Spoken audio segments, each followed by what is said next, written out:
पाकिस्तान ने हमें हिदायत दी हैं इन इलेक्शन को शफाफ, आज़ादाना, मुनसिफाना और लॉ एंड ऑर्डर के हिसाब से भरपूर सिक्योरिटी इंतज़ामात के तहत मुनक्किद करना। वो सूबाई हुकूमत ने पूरी कोशिश की है और हर लिहाज से हमने जो भी हमारे वसाइल दस्तयाब थे, चाहे वो पोलिंग स्टाफ की तैनाती है, चाहे वो पोलिंग मटीरियल की तरसील का इंतज़ाम है, चाहे पुलिस की डिप्लॉयमेंट है और दूसरी लॉ इन्फोर्समेंट एजेंसीज़ की डिप्लॉयमेंट है, वो हमने अपने वसाइल के अंदर रहते हुए जो भी हम मैक्सिमम तौर पे कर सकते थे वो किया है। और अल्लाह का शुक्र है कि पोलिंग का अमल अभी तक काफ़ी हद तक पुरअमन है और इक्का दुक्का कहीं से कोई मामूली नौइयत के वाक़यात के अलावा कोई ऐसी मेजर शिकायत कहीं से नहीं आई है।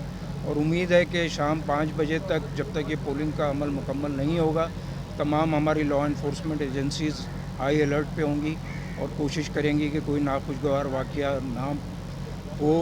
और उसके बाद जब गिनती का अमल भी जारी होगा, उस वक्त भी हम लोग पूरी तनदही के साथ कोशिश करेंगे कि उस अमल में भी किसी किस्म की रुकावट ना हो और वो भी पुरअमन तरीके से हो।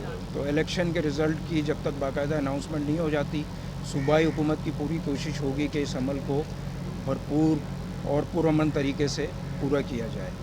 और इस सिलसिले में किसी भी किस्म की शहरियों को अगर कोई शिकायत है तो ज़िला इंतज़ामिया, DC, SP सब मौजूद हैं, अवेलेबल हैं। हमने शिकायत के लिए नंबर भी दिए हैं।